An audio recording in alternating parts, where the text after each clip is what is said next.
Good evening and welcome to Monday Night Calculus. My name is Curtis Brown. I'm here with Steve Kokoska and Tom Dick. Super excited that you guys are joining us here this Monday evening. We are kicking off our spring series of Monday Night Calculus tonight with the topic of substitution. So Steve, I'm sure you've got a great set of problems prepared for us, and Tom, some great technology tips. So I'm really looking forward to this evening. Thanks, Curtis. Ready to go. I'll share my screen. Here we go. Can you see that? It looks great. Fantastic. Well, thanks, Curtis, again for arranging all of this. It's delightful to be back with you again in the spring here, and it's always a blast to work with Tom. And I guess we have a brand new technical, logistical, and spiritual advisor in Korea. Thanks, Korea, for all of your help, too. Curtis, this is one of my favorite topics to talk about. I really do enjoy the method of substitution. And as I begin this, I want to remind everybody that these Monday Night Calculus sessions are designed not only for teachers, but also students. So we would encourage students to join us also. Now, Steve, actually, on that note, yes, I'm going to interrupt you while we're thinking about it. I think it would be a good idea to go ahead. We'll put the link to the information, the blog, where you can get all of the previous Monday Night Calculuses. We did this for a whole set of these in the fall, where we had Steve and Tom working together doing these same Monday Night Calculus sets. And we've got a whole suite of them in our TI blog. And the link for that should be popping up here in the chat here pretty quickly. We put those all together, and what's on those pages, on that page, is the problem sets that Steve kind of works through, and then also the solution sets for each of those. And I would highly advise using those in your classroom. I know we've got a few people who are already doing that, using those in their classroom. And so starting with these in the spring, I would, the same thing might be a good thing to just use these in your classroom. Steve goes over them, and then invite your students to come on Monday nights and check out the solutions and some of the great tips that these guys have. So Steve, okay. I'll let you go now. Okay, thanks, Curtis. Well, let me preface this a little bit by saying that I do this method of substitution just a little bit different than other people, but I think it's very logical, and I think it's easier, in my opinion, for students to understand how to do this, and less of a chance, actually, I think, of making a mistake. So I'm going to introduce this with an example, and I call this introducing something extra. Let's take a look at this integral and try to evaluate this. One of the first things we try to do here in evaluating an integral like this, we think about, well, is this an integration by inspection? Can I just look at that and do I know the answer? And the answer to that is no. And it's not an easy integral. It's not the power rule. And so a way that we would solve this, a way to solve this, is to change variables or to use the method of substitution. Now, I think that this is a very common, important problem-solving technique, Curtis. This whole idea of being able to change variables, to be able to take a problem in one world and write an equivalent problem in a different world where we can solve it. So for now, I'm not going to worry about how I need to do this, and we'll get there in a second or two. But I'm going to start by defining this new variable u, and I'm going to let it be equal to the expression underneath that radical sign. I'm going to let it be equal to 1 plus x cubed. Now, again, it's a little unclear of why I'm doing that, but let's follow this through. Now I'm going to take the derivative of both sides of that expression. On the left, I take the derivative with respect to u. On the right, I take the derivative with respect to x. I maintain the equality. The derivative of u is 1, and I have to remember to write down the differential du. In my naive way of thinking about this, I write down this differential to indicate what variable that I take the derivative with respect to. Now, I'm going to treat this du, and over here on the right-hand side, we take the derivative of x, 1 plus x cubed, we get a 3x squared. I'm going to treat du and dx as differentials, but as quantities, as variables. that I can add and divide and subtract, treat them as variables. And my extra step here, not everyone does this, but my extra step is to take this expression and solve for dx. And the reason that I'm going to do that is because I've got a dx in this original problem. What I want to do is take everything in that integram and transform it from x's into u's. And so what I'm really doing again is I'm sort of building this bridge from the x world to the u world. And I think of this expression right here, Curtis, as my bridge. I kind of walk across this bridge and I drag all this information from the x world into the u world. Now let's see what happens here. So here's the original expression in x. I'm going to leave the 3x squared alone. Underneath the radical, I have 1 plus x cubed, which is u by my definition. I have this expression, okay, this variable dx left over, but I solved for it. It's du divided by 3x squared.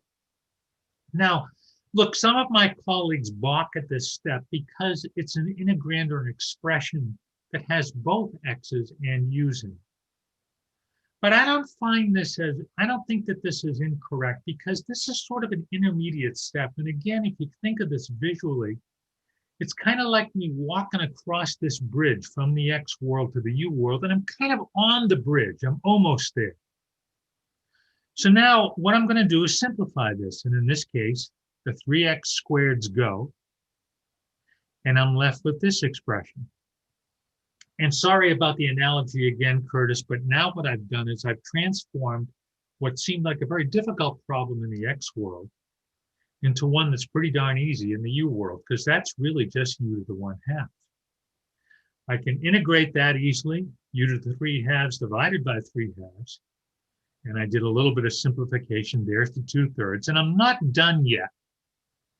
In order to finish this problem, I need to bring everything back across that bridge into the x world, finish the problem in x's. And I do that by using the original transformation. There it is, 1 plus x cubed. U is equal to 1 plus x cubed, and there's my final answer. Now, there's one little caveat here that I'm going to talk about in a little bit more detail in 1 second here, and that's this here. I'm sorry I'm not using a different color pen here, Curtis. But those two C's, although we're using the same letter, it is quite possible that those two C's are different because the top one right here is a constant in the u world, and the bottom one is a constant in the x world, and they could indeed be different. But we as mathematicians agree that, you know what, we're going to use that same value of C, or that same letter C, and we understand that it may be different in each world. So that's pretty cool. Let me be a little bit more formal here for a second. Oh, one thing down at the bottom here, I apologize, before I move on to my next page is, you know, you can always check your answer here as a reminder, even when students first learn about anti-differentiation here. You can always check your answer by simply taking the derivative of this expression, and darn it, you better get the integram that you started out with. So here's what I call a closer look at all of this, and then what we'll do is we'll dissect this just a little bit more, and then a couple more problems. So again, this expression for u in terms of x is sort of my bridge that I build between the two worlds, the x world and the u world. Now, one of the most difficult parts of this technique, I think, is to define the right expression u in terms of x. So I'm often asked, well, what happens if you make a mistake? What happens if you make a bad choice for u in terms of x? Well, that's okay. If you follow that through, and we were just talking a little while ago before we came on the air about making mistakes, you know, if you make a bad choice for u and you bring everything into the u world and the integral looks worse, you can't do it. You know you've made a bad choice. You got to try something different. Again, I'm going to use this connection here between u and x to write the final answer. Remember, in terms of that variable x. Again, that constant c associated with u and x may be different, but we use the same letter c. And in 4 here, as we change variables or transform from the x world to the u world, there is often an intermediate step involving both variables. Again, that's the one that I use. You often don't see that in text, but I think it just makes things a little bit easier. Now, I won't go through this in great detail, Curtis, but here's a little bit of justification for this. As you know, for just about every differentiation rule, there's an anti-differentiation rule, and this substitution method is associated with the chain rule. I'm going to try to put a couple of brackets over here if I can. I apologize for this. I think these two lines kind of go together, and these two lines kind of go together, and here's my conclusion. What I'm trying to convince you about on this page, what I'm trying to convince you of, is that we can indeed change variables from the X world into the U world. And I haven't changed, in some sense, the integral. It's the same problem. And so, all right, if we take a look at a problem like this, f of g times g prime, we let capital F prime be equal to little f, then okay, I know that this is true by the chain rule. That's kind of that backwards chain rule. Okay, so I'm going to let u be equal to g of x, and I'm going to get this giant equality here. And I'm going to use this fact to write this. That says to me that I can write an equivalent problem in the U world. And that's the idea behind this method of substitution. So not too much theory there, but I thought it'd be kind of cool to add a little bit in there. Here's the substitution rule written in a little bit more formal way. If u equal g of x is a differentiable function, f is continuous on I, then we can change variables with an expression like that and get into the U world. Again, this substitution rule, we really just proved this using the chain rule on the previous page. And again, down here in number 2, think about dx and du as differentials. I know Tom's going to talk about this in a little bit greater detail than me, but the way that I teach this practically for my students is to say, look, think of dx and du as variables. So that when I solve for dx, I think of du as one quantity. So Steve, all right. Yes, sir. This seems like a pretty reasonable time to ask this question. I had a question come in from Alejandro. He asked, who actually came up with this? It was a side note, but who came up with this idea of doing U substitution and kind of expressing this? And you can think on that. If you Well, I'll defer to Tom. He's the expert historian, but I would guess again, either Newton or Leibniz, probably. I was going to say Leibniz, but probably one of them did originally. Maybe Uthant. Oh, sorry, just kidding. I don't know. Good question. I'm going to have a great question, and we'll come back to it. I think maybe at another time. Deal. All right. So I'm asked this frequently in class too, Curtis. How do I make that choice for u equal g of x? How do I do that? This is one I always, when I was in the classroom, that was always a tough one for me, trying to figure out, okay, what's the best way I can do this, the most efficient? Yep. Well, my students don't like the answer, but it does take a lot of practice. You got to do lots of problems to begin good at this. I like to think that it takes good calculus, what I call calculus vision. A good choice for u equal g of x is one in where the derivative appears in the integrand as a factor. Okay, except for maybe a constant, because we know that constants pass freely through integral signs. Yeah. So it takes practice. I don't think there's any way around that. Let's try a couple and see where this leads, okay? Let's take a look at this one. Let's see if we can integrate x times the sine of 2x squared plus 5. Well, a good choice for you, is this one, 2x squared plus 5. Why? Because the derivative is 4x dx, and I've got the x hanging around as a factor on the inside in the integrand. I don't worry about the constant 4. I solve for dx here in terms of du and x, okay? I'm going to change variables. So here, sorry about this, but I draw this in class frequently. I'm going from the X world into the U world, and this is my bridge. I'm on the bridge right here. I've got the sine of U. I can see that. I'm not going to do anything with X yet. I substitute in for dx, and then my next step over to here is always a little bit of simplification. The X's cancel. I've got a 1/4, which will come outside. I'm left with this problem in the U world, which is much simpler and is integration by inspection. So there's the 1/4. There's the minus the cosine of u. I'm not done. I got to get everything back into the x world. And then once again, I do that by my original substitution. And there's my final answer. So good problem to start out with. Question on that one, Curtis? You okay? You're looking at me very stern. No, I like this. This is a good example, great place to start. Okay. I did have, well, it's a silly question. I think I know the answer to it. On the exam, when I'm thinking about ways that I can do this, leaving that in terms of u would be not sufficient, right? I would still need to go ahead and make that substitution and get everything back into an expression in terms of x, correct? That is correct. Okay. Yeah. And I think we're more likely to see problems like this on the multiple choice portion of the exam.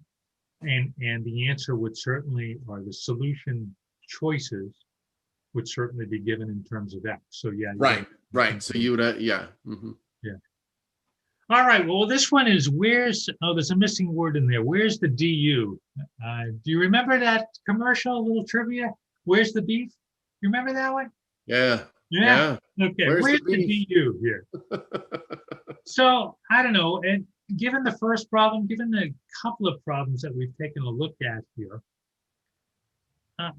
it's a little unclear here what we should choose for u. So one possible choice here is u equal to just what's inside here, this radical, 3x plus 2. What's the derivative of that? 3.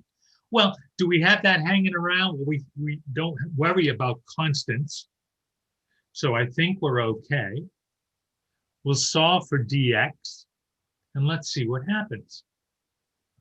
I've got the 5th root of u. Dx is du divided by 3. Whoops, there's a missing integral sign in there. There it is. It's very small. It's tough to see. Okay. So there's my 1/3 u to the 1/5. That's an easy integration. 1/3, 5/6 u to the 6/5. And then I go back into the x world and I'm done. That's a neat problem. That is a good problem. I should go ahead, Curtis. I'm sorry. I was just going to say, it feels to me like I often, especially when I'm seeing radical signs or things of that nature, that seems like a natural choice for you. The things where I'm having to cross over some power of x to some fractional form might be a little bit awkward. So that seems like a good place to group and call my u. That's a strategy that I have adopted over the time. Does that seem reasonable? Absolutely. Yeah, absolutely. Now, I should point out a couple of things in this problem and in others. Look, there may be other substitutions that work. There are certainly other substitutions that work. Some are easier than others. You might try this one. You might ask your students. In fact, there's a homework problem here that we're going to take a look at. What happens when you use different substitutions. And so I think there was one other thing here I wanted to discuss. It'll come back to me. Let's take a look at another one. Here's kind of a nice one involving trigonometric functions. X times the sine of x squared, cosine, boy, there's a lot of powers in here, cosine cubed x squared. So I'm going to choose u equal to the cosine of x squared. Why? Because the derivative of that is this, minus sine x squared 2x, and I've almost got that except for a constant. There's the sine of x squared, and there's the x, and I don't worry about the minus 2. This looks a little complicated, but I did indeed solve for dx over here. And let's see, I'm going to change variables. Let's see, there's my x sine x squared. There's the u cubed because cosine of x squared is u. Yep, that's right. There's my expression for dx. Let's do a lot of simplifying here. The x sine of x squared go. The minus 1/2 comes out in front, and that's pretty darn easy. There's a 1/4 u to the 4th for a minus 1/8 cosine to the 4th x squared. Pretty cool. Pretty cool.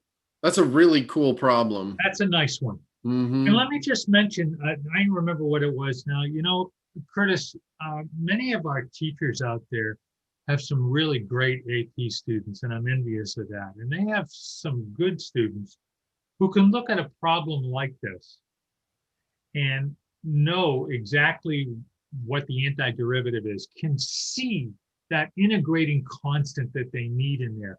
And they can go directly from here, maybe right down to here without any of this change in variable stuff.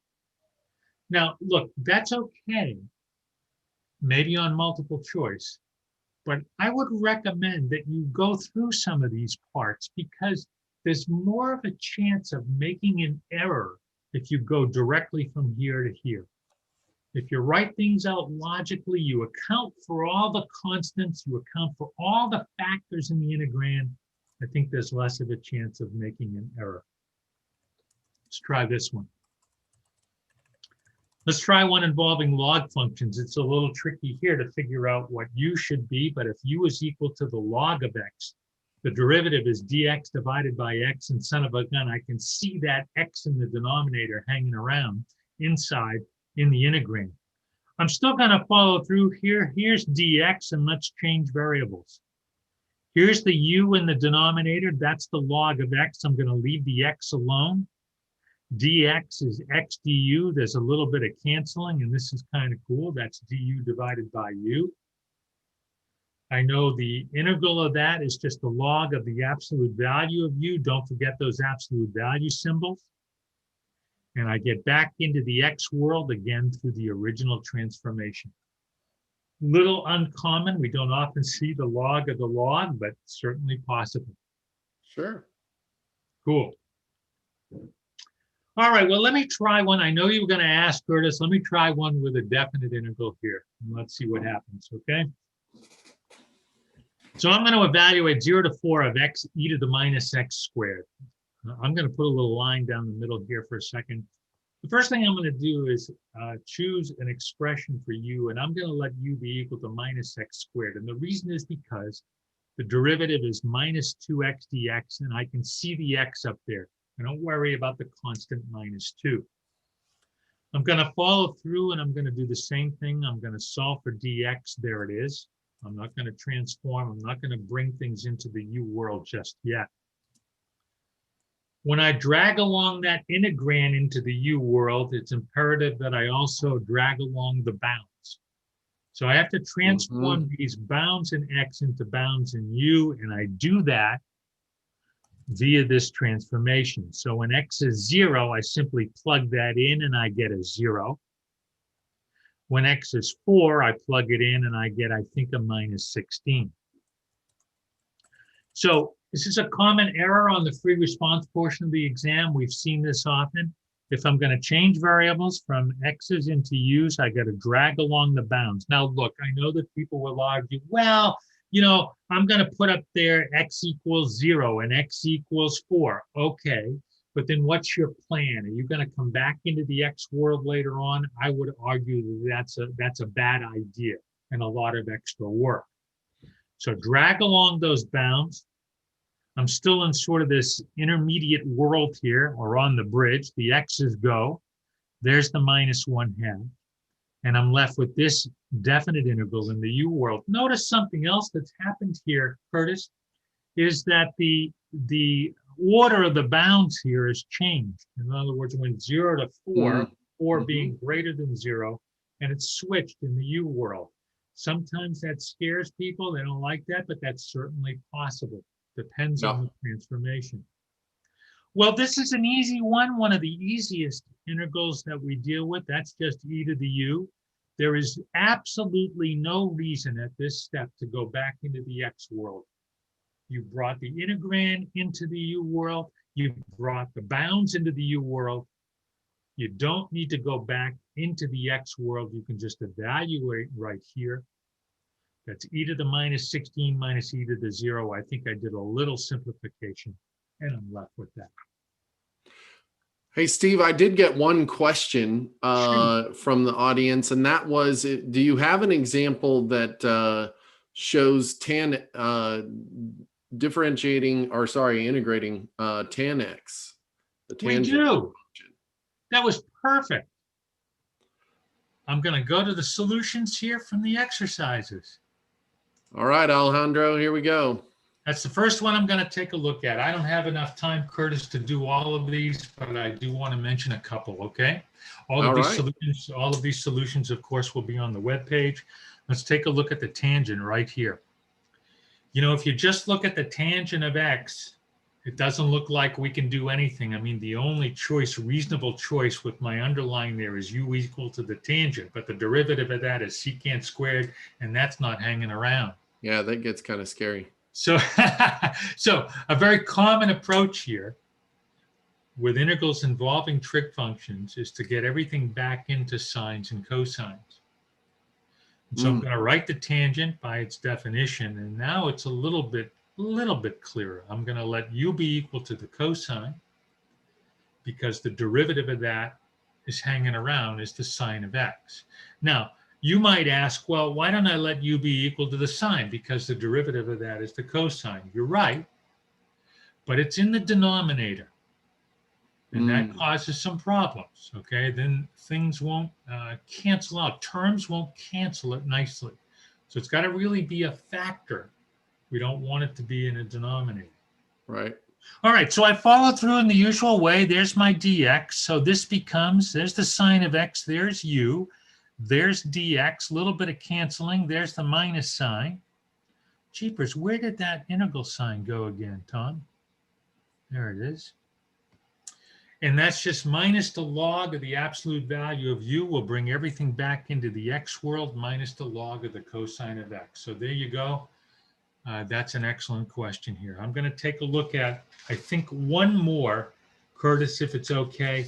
Yeah. And I'm gonna pass it off to Tom. I want to take a look at number 2 here because this is just a cool problem, I think.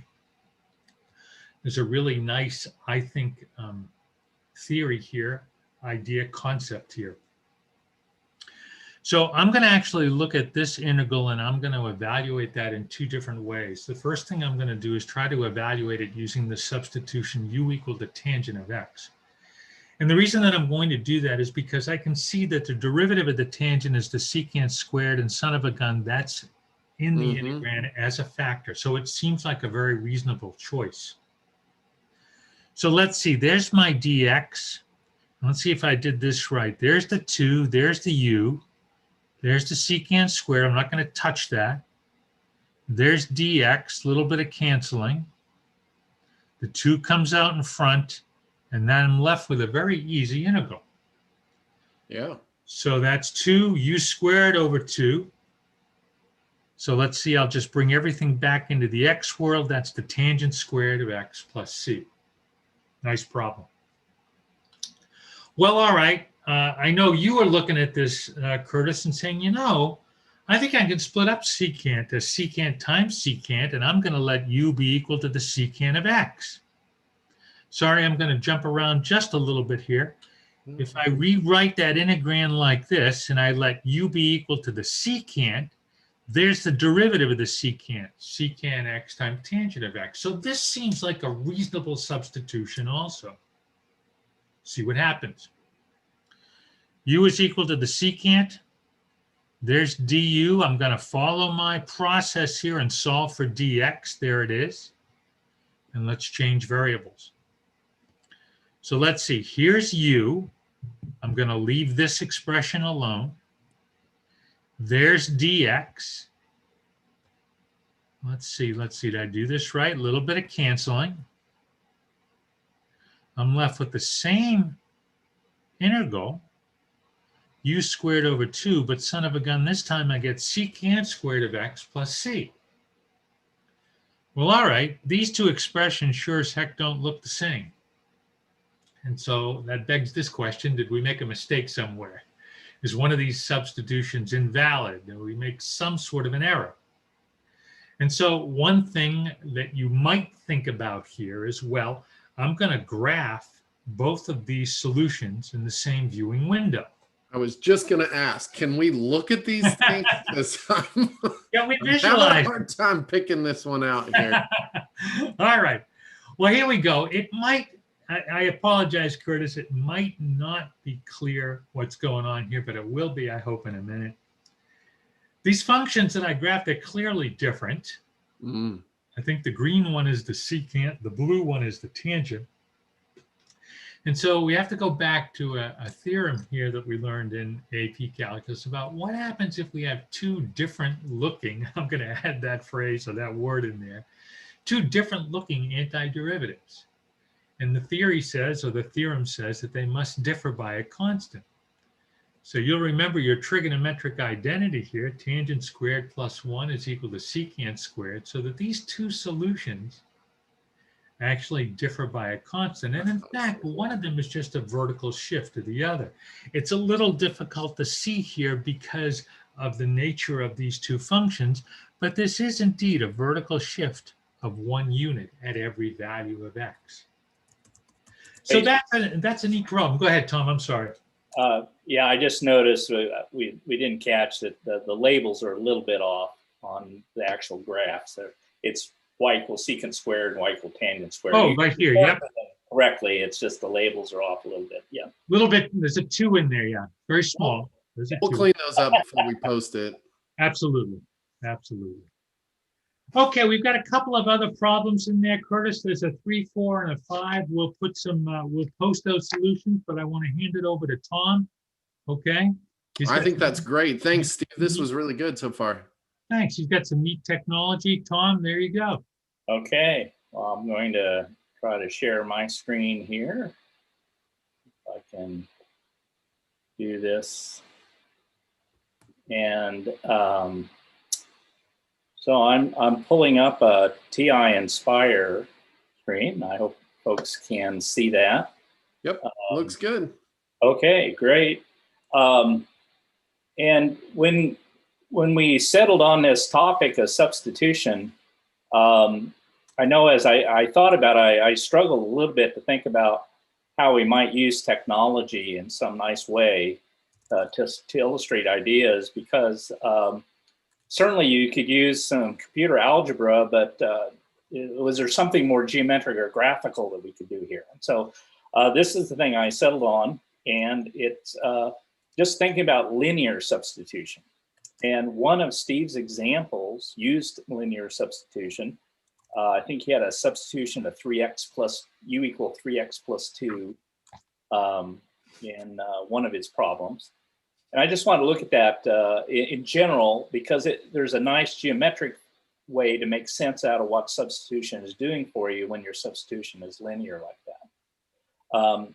Now, this first screen just kind of has some notes about what we're doing. And it's really looks like some alphabet soup here, but we'll look at some concrete examples. And so I think it'll make more sense when we look at some graphical. But by a linear substitution, I mean something like a u equals mx plus p. And the reason I didn't say mx plus b is, in general, we use b as one of our limits on our interval. Okay. But if my substitution is u equal mx plus p, you've got a really simple du is just going to be m times dx. And we can also solve x in terms of u just by solving that little linear equation. So x would be u minus p, that quantity, over m. And then our dx is just, of course, going to be just du over m, which you can get in a couple of different ways if you think about it.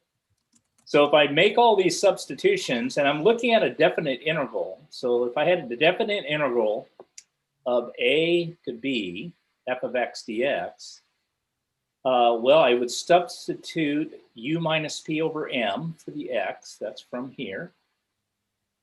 My dx is du over m. So that's why you're seeing that 1 over m du there. Right. And then finally, I also need to change those limits of integration. So I plug a in for x. So u will be ma plus p when x is a. And u will be mb plus p when x equals b. So that's what it looks like in all this gory detail. And like I said, it looks like alphabet soup because I've got everything in kind of these general constants here. So let's take a look at this graphically and see, well, what does this really mean? So I'm going to go ahead and go to the next page here.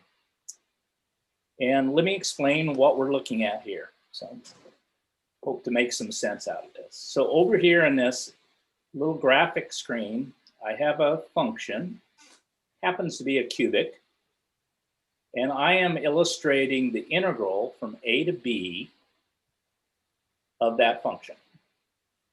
Okay. Okay. And I'm making a substitution that's linear. My linear substitution is down here at the bottom.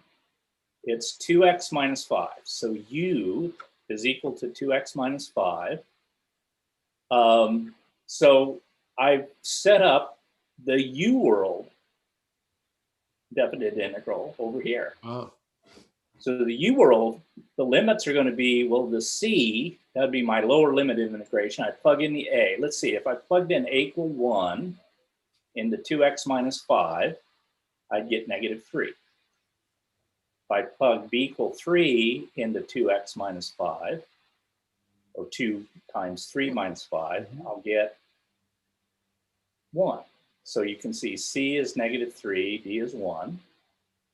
And this new function that I'm integrating is that one that we saw on the previous page. Let me go back there just briefly. It would be f of, let's see, my u was 2x minus 3, I think it was. So my m is 2, the p is negative 3. So I've done all those substitutions to come up with this new integral. Okay. So what's really going on here? Well, when you do a linear substitution like this, its effect on the interval is whatever your slope is on that linear substitution. In this case, the slope is 2.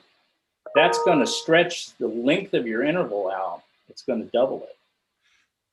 This is a really nice picture of a transformation of function. I mean, if you kind of think back to that idea of we're transforming this function by multiplying by a scale factor of 2. And a shift. There is a shift involved. And a shift of negative 5. Yeah, I love this.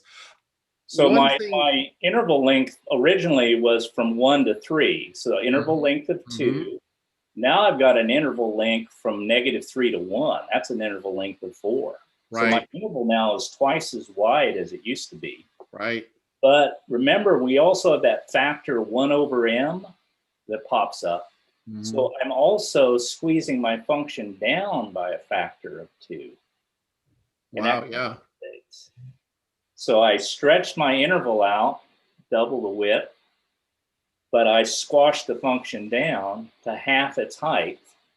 And these two values here, the 15 minus 3, that's the definite integral for both of them. They're exactly the same in the x world and the u world. And that's because you had to get the same thing, right? You've stretched it out by a factor of 2. So in order to get the same area, you've got to squash the function down to compensate. And I can change the limits of integration here dynamically, but you'll notice those two integral values always stay the same because the substitution is my interval on the right is always double the interval on the left in terms of width, but my function is half the height. Tom, this could derail you completely. So please just say this will derail me and don't do it. But I'm wondering, just from my own thought, and maybe there's some folks out there who are in the same place. It's a little bit hard for me. I mean, I can see it now, just mentally, I kind of imagined it. Can you zoom out a little bit on the function on the right?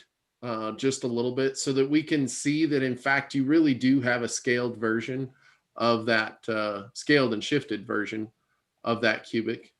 Actually, let me try this, Curtis, see if this works. I'm gonna just kind of that's helpful. down a little bit, and I'll slide this one down a little bit too. I don't know if that helps. That helps. I'm imagining the domain Let me, change is a little bit difficult to see, but I don't want to derail you completely from what you wanted to do. So let me try a zoom here just in case we can do that. Tom, can you also try a different function? Yes, well, I'll do that in just a bit. Yeah. Okay. Yeah. Okay. So I'm going to zoom out, I guess, would be the best, right? So yeah, or you could just zoom on the, yeah, that'd be good. Yeah, right there on the, yeah, perfect. And did you want to do the same on the other one, or? I can see it now a little bit better. Okay. That about what has actually happened there. That's a really nice picture. Okay. So I'm going to go ahead and change my substitution here. Let's see. How about 1 minus 3x? Okay. Now that's a substitution. Notice that the multiplier on x there is -3. So when I enter that, boy, you might look at this and say, oh my gosh, something's really gone haywire here. But because look, the shaded region over here is under the x-axis, while the shaded region here is above. Yeah. But because of that negative, I want you to notice that here we're integrating from A to B. Let me change my A value to say 1. And my just seeing the motion there is so helpful. My B value to 3. Okay, so from A to B is from 1 to 3. But notice my limits of integration are from -2 to -8 on the new integral. And Steve had this in one of his examples where he had a negative multiplier effect going, where it swapped his limits of integration. So because we're integrating from right to left here, this will be counted as a positive value. Right. Both below the axis, and we're integrating from right to left. And sure enough, these are the actual integral values in both the x world and the u world. They're both 15.3. So this has both reversed the function's orientation to the x-axis, and it's stretched out the interval, but it's also squashed this down by a factor of 3. So let's see, my interval here is a length of 6 in the u world, but up here was just a length of 2. But my function now is only a third. It's third of the distance to the x-axis, but also it's been flipped down there in negative. Sorry, I kind of tripped over my tongue, but it's a geometric way to think about what's going on with substitution. So. This is really, really nice. It's helpful. This is a visual that I have never seen before. Yeah, it occurs to me that maybe it was I'll just do an even simpler substitution. That would just be a straight -3x. Sure. Then I think, that multiplying effect's a little easier to see, because you can it's very easy to do the direct multiplication. And again, it's both flipped the order of integration, but it's also flipped the orientation of the function. So those two things, in a sense, cancel each other out.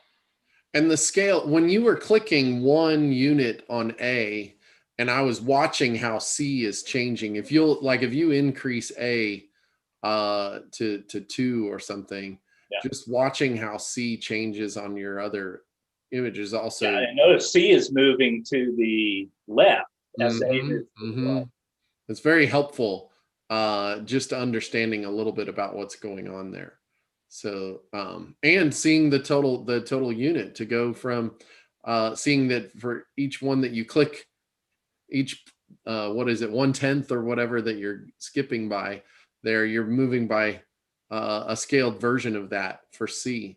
All of that is just very helpful to see, I think.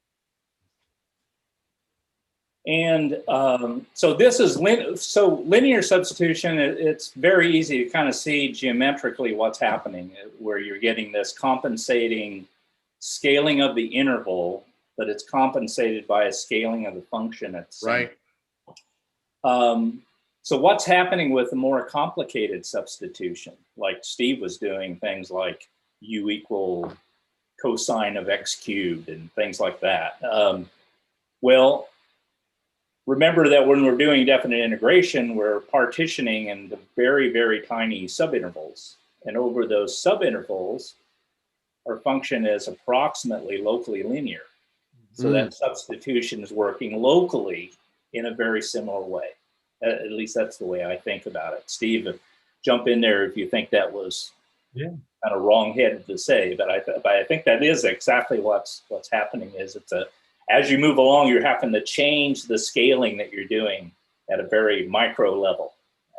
Oh yeah. Okay. While a linear substitution has the benefits of kind of being global, it works. Right. You really see it on a. Right. Okay.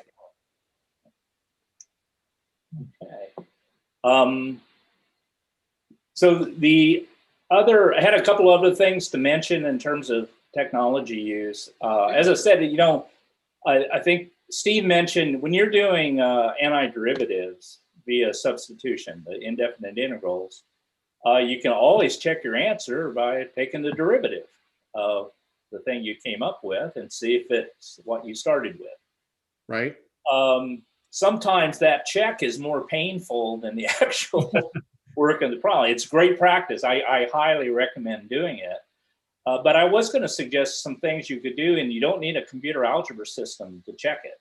Certainly, that would be really cool. Yeah. A derivative of symbolic algebra, but on an 84, for example, what I would encourage people to do to try is whatever you get for your antiderivative.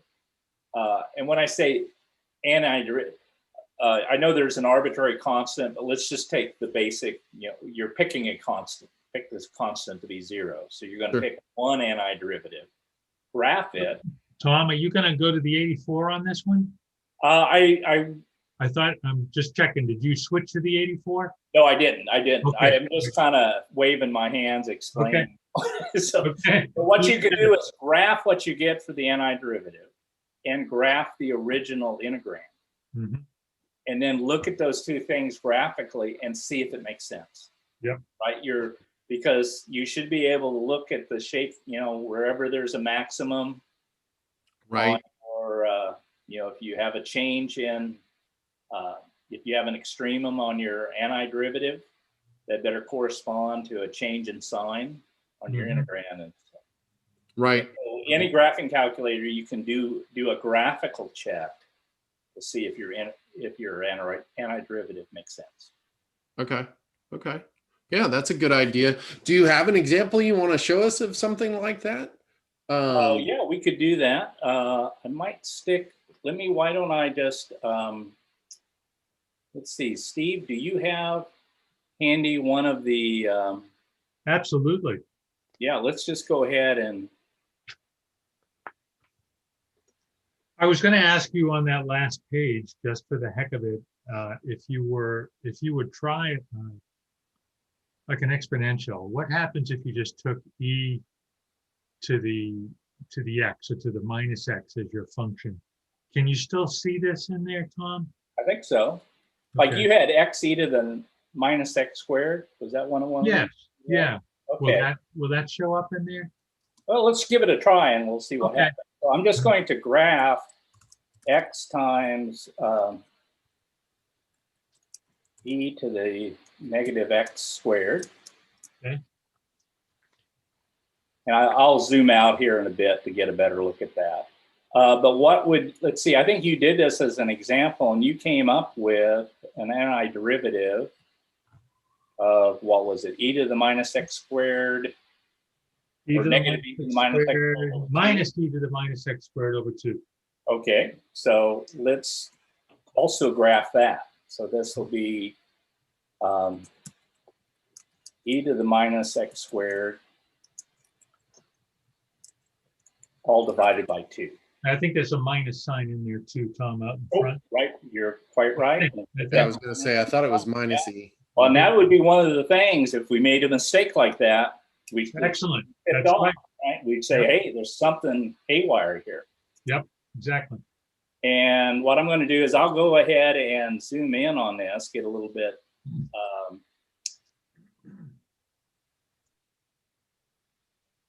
Not out. Oh, you're quite right. Thank you. Let's try that again. We want to zoom in, get a better picture. There we go. Okay, so let's just stop there and see, is this making sense? So my antiderivative is this magenta graph. And it looks like it's an upside down bell curve. Now it has a minimum here at 0. And so we should be seeing its derivative graph should be changing sign from, well, this is negative slope, positive slope. So our derivative graph should be changing sign from negative to positive there. And sure enough, it is. Okay. Let's see where my derivative has a max and a min. Those should correspond to inflection points on my antiderivative. And again, that's looking really nicely. But notice I'm just doing graphical. I haven't tried to take the derivative. This one would be an easy one to check by taking the derivative of, but I'd be doing that by hand. But graphically, one of the things I like about doing this is it's extra practice on a very important skill of interpreting functions graphically and their derivatives. So. Yeah. And I stuck with the Nspire here, but it's certainly something you can do on an 84 very easily. Yeah, just whatever you got for your antiderivative, graph both it and the integrand on the same graph screen and see if this thing is holding up. Is it making sense? So, Tom, I'm going to do my best to say this the way that Gerald put this in the chat. It says, I guess I could always graph the function in the integrand and then graph the derivative of the antiderivative and see if they are the same graph. Ah, that's a very nice idea. You could do an n-deriv, yeah, the numerical derivative of right. the integrand, of course. Oh, that's wonderful. I love the suggestion. Because I like that suggestion too. I thought I got it spit out correctly, and I thought that was going to. I thought that was the correct way to say that. But yeah, that's a fantastic. So yeah, do an n-deriv of your integrand of your antiderivative, and see that thing better look like your original function. Better look like the original function. Pretty darn close, right? There could be just a little bit of numerical approximation. Well, sure, you're not going to, because of the numerical approximation, it's going to be a little different, but it's, I would argue that it's probably going to be very, very close for any one of these. In fact, I mean, you could even try it here. It might get a little bit long-winded on this particular one. Oh, yeah, no, we can do that. You could even try it on this particular one that you got right here. Just put in the... I'm going to do, let's see, this n-deriv. Yep. I mean, while you're typing that in, I totally agree, Tom, and Gerald does too, as I'm sure many teachers do, that the idea of the graphical analysis, yeah, look at that. Man, right it lands right on top right of on the nose, yeah. Right on top of it. Yep. The idea of doing the graphical analysis and you know, comparing the two and being able to make the connections between the two, super important. And so that's a good strategy to kind of continue to work with. But I found it interesting on your example here. I was looking at the extrema there and noting the concavity change on the magenta function. Yes, that was what I was keying up on there. I was like, oh, okay, I got it. Yep, we're good.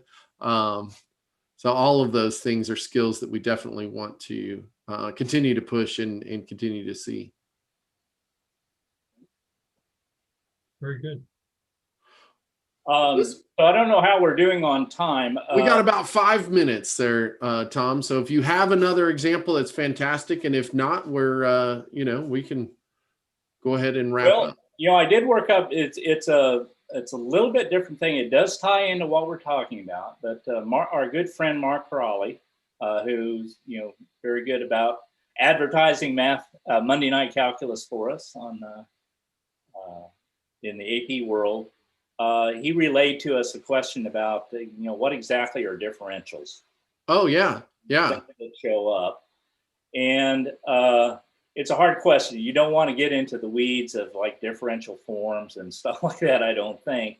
But I did work up something here that might help make sense about it. So Steve actually referred to the differentials as variables in their own right.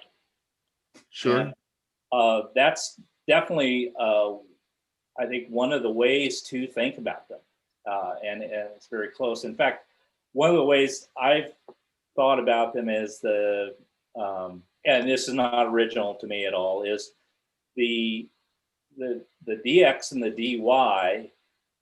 We make a big deal about dy over dx refers to the derivative, this single entity, and it's it's not a fraction where you cancel the d's, right? You don't want right.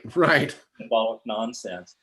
But we can think of them as separate variables, and what they are is they are linked together by a simple equation. dy is equal to the derivative times dx. But that derivative is the derivative at a particular point. So what I've done is, if we think about dy and dx, then are measuring movement along the tangent line in the horizontal and vertical direction. So if I put my origin right at the point of tangency and make a little coordinates, dy dx coordinate system there, the equation of the tangent line there would be dy equals the derivative times dx. Okay. And that's a moving coordinate system. So that relationship is going to vary as we move around the curve. But we always have this little dy dx coordinate system going. And so locally, that's that linear relationship between dy and dx. And for approximation purposes, if we were to zoom in. Before you zoom in, because I'm afraid we'll lose this. Okay. Tom, I saw the length of this axis that you've called dx changing there.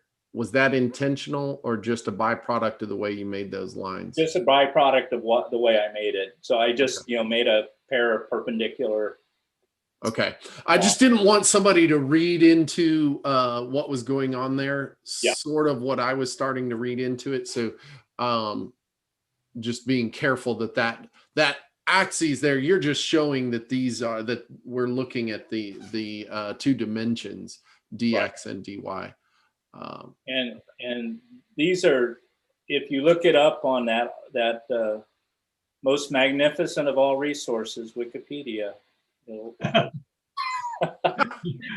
it'll sometimes refers to differentials as it's the variables of the linearization of the function.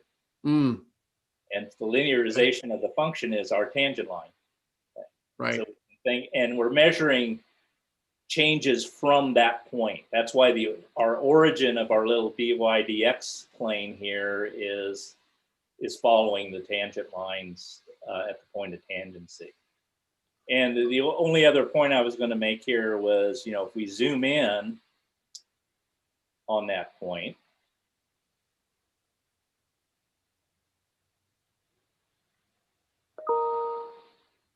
our tangent line graph looks more and more like the original function graph. So this, for very small, I'll say for very small delta x, delta y, the dy and dx are very similar at close scale. Yeah, this is good. That was a great visualization there for us, Tom. Really appreciate that. So are you good? I think this was a good place for us to stop here and kind of wrap things up. And so I want to make one more plug really quickly for the blog on our education.ti.com website. That blog is really kind of the housing for all of our Monday Night Calculus information. You'll find links to our next YouTube live account, which will be 2 weeks from today. we'll be back online doing another one of these sessions 2 weeks from today. And here in early this week, we will post the solutions for tonight's problem sets. And then for the upcoming problem set, we'll also make sure that that is posted so that you can assign those things out to your teachers. So enjoy your evenings, and thank you very much, guys. Good night. All right, everybody.